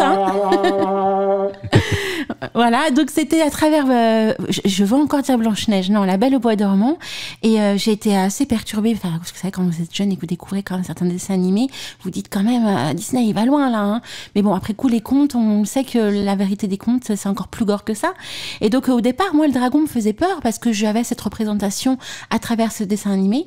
Et vers l'âge de 10-12 ans à peu près, alors c'est très marrant parce que c'est exactement à la même période où j'ai découvert l'Angleterre et où j'ai eu cette fascination du paranormal également qui s'est transcendée. Mais moi j'ai découvert l'Histoire sans fin, le film l'Histoire sans fin, et oui. Voilà, avec Falkor, en fait j'ai adoré ce personnage du dragon volant, en fait, et de suite le dragon pour moi est devenu un protecteur dans ma vision de petite fille, et en fin de compte ça ne m'a jamais quitté. Et ensuite en grandissant, comme tu l'expliquais tout à l'heure par rapport aux mythes et aux légendes de Merlin et de Pendragon et tout ça a perduré avec les légendes arthuriennes. Et après coup, là, j'ai commencé un cheminement, vous le savez, en 2013-2014. J'ai rencontré Aliénor de Glendale et je me suis vraiment orientée sur la pratique de la faerie. Et forcément, le dragon fait partie de cette pratique. Et j'ai été complètement enchantée et envoûtée par le dragon. Et pour moi, ça fait partie de mon quotidien, de ma magie de tous les jours, quoi. Le dragon, ça fait partie de moi et c'est mon protecteur, et c'est pas mon animal de pouvoir, mais c'est plutôt mon protecteur. Voilà. C'est pas pour rien d'ailleurs, derrière j'ai écrit un petit conte pour enfants, le 13e royaume, et dedans le dragon a une énorme place et tout un symbolisme énorme se joue aussi sur lui. Donc vous voyez, en fait c'est marrant parce qu'on a un mix en fin de compte de plein de choses qui viennent de l'enfance également, des peurs, des fascinations, et d'ailleurs si les auditeurs qui écoutent l'émission pourront peut-être transmettre aussi leur retour et leur avis sur le sujet. Donc voilà. Sinon, le dragon, pour vous aider à quand même rêver et à vous poser des questions, vous savez que le niveau du dragon, c'est le dernier le plan astral le plus élevé. Donc c'est comme ça qu'on le considère dans les différentes obédiences franc-maçonnes et autres. Et donc dans la réalité aussi, j'avais eu l'occasion de discuter en fait du fait que on estimait à peu près la chaleur du cœur du soleil à peu près à 7000 degrés. Et donc grâce au fameux super télescope qu'on a autour de la Terre, on s'est aperçu que en fait les planètes aussi, dernière recherche, en fait fonctionneraient comme des cerveaux humains, ni plus ni moins, puisque notre cerveau fonctionne avec de l'hydrogène. Et les planètes aussi. Donc, on pense que les planètes, et alors ça, c'est une conception qui avait été développée par un scientifique il y a quelques années. et qui est scientifiquement correcte, quoi.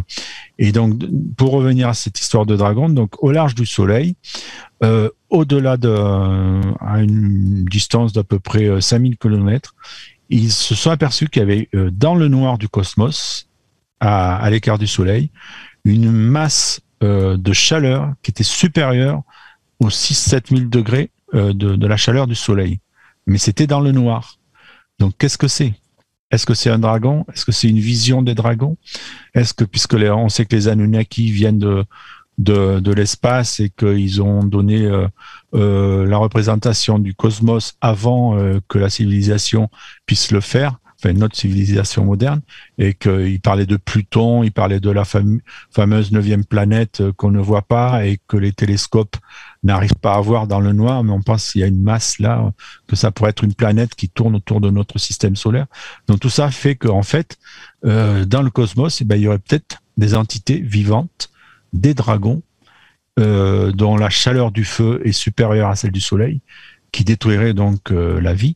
Et c'est peut-être ça, cette conception du dragon. On sait qu'il existe quelque chose de vivant ou pas, on ne sait pas, mais qui pourrait avoir une action sur sur la nature, quoi. Voilà, c'est pour ça qu'on pense que le dragon, ça peut être quelque chose aussi qui existe au-delà du matériel, quoi. Ouais, de l'immatériel, en fait. Voilà, tout à fait, mais qui a quand même une existence, puisque c'est une chaleur qui est supérieure à celle du Soleil, tu vois. Donc c'est quand même incroyable ce qu'on arrive à découvrir aujourd'hui, grâce à la science. Ah, mais moi je trouve ça dingue, Voilà. Donc le dragon, c'est peut-être pas si illusoire que ça. Après coup, imaginé créativement par l'homme, bien évidemment, parce qu'il faut toujours qu'il retranscrive ça avec son côté humain. Hein. Mais ouais, on pourrait conclure en fin de compte l'émission à ce niveau-là, c'est que tout est possible. Voilà, on est dans l'univers de l'incroyable, quoi. C'est ça, et du possible. Et du possible. Voilà. Comme dit la réplique dans Alice au Pays des Merveilles, imagine 3 choses impossibles et tente de les faire, quoi. Exactement. Mais c'est exactement ce qu'on essaye de faire quand on fait de la magie draconique. Et ben voilà, belle conclusion, mon petit Steph. En tout cas, merci beaucoup les amis vraiment d'avoir participé à cette première, parce que là on tâtonne un petit peu, hein, c'est la première. On va voir comment vous se goupillez les autres émissions en lien avec les créatures fantastiques qui sont associées à la sorcière et à leurs pratiques. Et là, pour la prochaine émission du mois de novembre, on a orienté l'univers avec le corbeau. Donc je sais pas Steph, on sera heureuse avec Mimi si on pouvait t'avoir également sur la magie et les mystères du corbeau. Eh ben d'accord, j'essaierai de trouver quelque chose, plusieurs choses intéressantes sur le corbeau, quoi. Ça sera une façon de... C'est presque des murmures du chaudron, finalement. T'as remarqué, hein, mais c'est spécial YouTube. Voilà. Voilà, spécial YouTube. Et là, par contre, t'es entouré de 2 demoiselles. Hein. Eh ben c'est très bien. Voilà, la magie est d'abord féminine, la magie, il faut pas oublier. Et oui. Alors, je dis ça à Steph parce qu'en fait, l'origine des murmures du chaudron, c'était 2 mecs et une fille. Voilà. Là, on a changé le concept. Voilà, ce qui est très agréable aussi. Et qui sait, peut-être un jour, ça sera trois femmes. Ah, peut-être. Les fameuses 3 sorcières. Et pour la petite anecdote, je le mets aussi sur le site. Je ne sais pas si tu le sais, Steph, quand je présente les murmures du chaudron dans l'agenda. Mais c'est Steph, en fait, qui a trouvé le nom de l'émission, le concept, le nom. Les murmures, c'est toi qui l'as trouvé. Je ne sais pas si tu t'en souviens. Si, mais j'ai toujours je te l'ai mis en fond, tu sais, le murmure des 3 sorcières dans Macbeth. Oui. Voilà, et je t'ai mis la scène pour que tu la revoies, et en fait, c'est ça qui m'a donné, quand je l'ai vu, le premier jour que je l'ai vu, il y a longtemps, quand les poules avaient des dents, et ça m'avait marqué. J'avais dit, mais c'est ça la magie. Voilà ce que c'est la magie. C'est autour d'un pot, autour d'un feu, prononcer des mots pour que l'irréel devienne réel, quoi. C'est ça, en fait. Alors, je sais pas si tu le sais, Steph, alors c'est assez impressionnant ce que tu viens de dire. Je sais pas si tu le sais, mais Antinous a fait une émission spéciale sur la sorcellerie française, et il révélait dans cette émission, en fait, que à l'époque, très ancien, par rapport à ses recherches, en fait, les sorcières se retrouvaient le vendredi soir dans la nature, et pour pouvoir faire leurs pratiques, leur sabbat et tout ça. Et ce qui est dingue, alors je sais pas si Mandala le sait, hein, mais Mandala répercute avec les Godmantika le même type de rituel, en fait, de se retrouver au coin du feu et de parler de sorcellerie et de la pratique. Et donc le vendredi. Donc je sais pas si ça a une corrélation, si Mandala est au courant ou si c'est posé comme ça, mais j'ai trouvé ça dingue cette corrélation. Et là tu me fais le même effet quand tu me retranscris ton souvenir avec Macbeth, c'est que c'est effectivement en fin de compte la vision et l'image dans le folklore de la sorcière française en fait. Ouais, c'est ça en fait. C'est basé sur l'histoire en fait, ni plus ni moins. On retranscrit. Alors tu sais pourquoi, je vais te dire en fait, il y a aussi une chose qu'il faut savoir, c'est que dans les campagnes, il n'y avait pas de télé, il n'y avait pas d'animation, il n'y avait rien. Et souvent, quand les gens avaient travaillé toute la semaine, on se retrouvait le soir autour d'un chaudron et on mangeait la soupe et on était près du feu et puis on racontait des histoires, plein d'histoires. C'était merveilleux, puisqu'en fait, c'était la télé de l'époque. On s'amusait même à jeter dans les feux des champignons hallucinogènes qui faisaient des couleurs pas possibles. Ça pétaradait comme les fameuses chandelles chinoises là, qu'on met sur les gâteaux là, qui font des feux d'artifice. Et ben voilà, c'était comme ça que ça se passait. Et en fait, c'était un univers tellement magique que en fait, c'était là qu'il se passait plein de choses et qu'on refaisait la vie, quoi. Voilà la véritable histoire des campagnes et la magie en fait, c'était des échanges qui se faisaient le vendredi soir et tout se faisait comme ça autour du pot. D'éveiller, quoi. Voilà, c'était d'éveiller. Et c'est resté dans la tradition campagnarde jusqu'aux années 60, le début de la migration campagnarde, mais c'est resté pendant des générations et des générations, ça. Alors en fait, je le savais parce que j'ai fait des recherches sur l'origine de la cheminée que j'avais transmis aux Witches pendant l'émission du Réveil des sorcières l'année dernière. Je crois que c'était en décembre de l'année dernière. Je sais pas si tu avais entendu le replay. Et effectivement, ils expliquaient tout ce cheminement et cette magie autour du cheminée et notamment la veillée qui en faisait partie. Et donc de ces contes, c'est pour ça qu'il y a des conteurs. Et les gens, effectivement, il n'y avait pas la télévision à l'époque, donc ils échangeaient au coin du feu. Et la cheminée avait un rôle énorme avec ça, quoi. Donc dans mon coin, on appelle ça un cantou, la cheminée, tu vois. Ah oui. Parce qu'on y chantait aussi. Voilà, il se passait tellement de choses à l'époque. Enfin, quand tu t'imagines, tu retranscris les choses, tu te dis, mais waouh, quoi, waouh. Et j'ai connu ça, moi, tout petit, et c'était merveilleux, je te jure. Ça m'est resté dans la mémoire, ça n'existe plus, hein, parce que dans les campagnes, ils se tapent sur la gueule maintenant. Mais à l'époque, c'était magique, quoi. Les gens se soudaient autour de ça et apprenaient à se connaître et à vivre ensemble, quoi. C'était merveilleux. Mais malheureusement, c'est mort, quoi. Cette civilisation-là est morte. Maintenant, la civilisation d'Internet et des chaînes d'infos. C'est ça, et c'est clair. Je pense que ça commence à mourir avec la télévision. Voilà, tout à fait. C'était, à l'époque, les curés appelaient ça la boîte du diable. Parce qu'ils disaient que ça détruirait la civilisation. Et on n'en est pas loin, hein, puisqu'on voit bien comment ça se passe, puisqu'en fait, c'est un engin de propagande et de mensonge, ni plus ni moins. Hein. L'information est déformée, reformulée sans arrêt, quoi. Oui. Bon, en tout cas, belle conclusion, mon petit Steph. Un énorme merci à toi. Écoute, on se retrouve avec Mimi, ma petite Mimi. Ça va, ma petite Mimi, pour cette fin d'émission ? Oui, ça va, je vous écoute. Heureuse d'avoir parlé du dragon aujourd'hui, et puis heureuse de nous faire révéler plein de belles choses et plein de pépites sur tes recherches sur le corbeau pour la prochaine fois. Oui, c'est toujours très agréable de passer un moment avec la radio. Hein. Et oui, pour le corbeau, j'ai déjà des recherches de prêtes. On en avait déjà parlé dans un effet mimide précédent, mais on n'avait pas tout dit et il y a énormément de choses à dire sur le corbeau. Et ça va être beau. Hein. Et Steph qui nous a révélé tout à l'heure quelque chose sur l'origine de quelque chose, mais je n'en dis pas plus. Vous découvrirez tout. Et oui. C'est un lien avec Game of Thrones, hein, on peut le dire. Voilà, comme dirait Mandala, que j'ai trouvé dans mes vieux grimoires. C'est ça. et le petit... Et là, ça fait moins flipper d'un coup. Hein.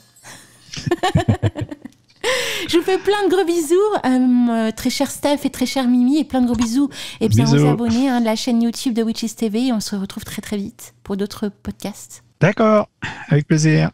Gros bisous, à bientôt. Au revoir. Sur Witches Radio, réveille la sorcière qui sommeille en toi.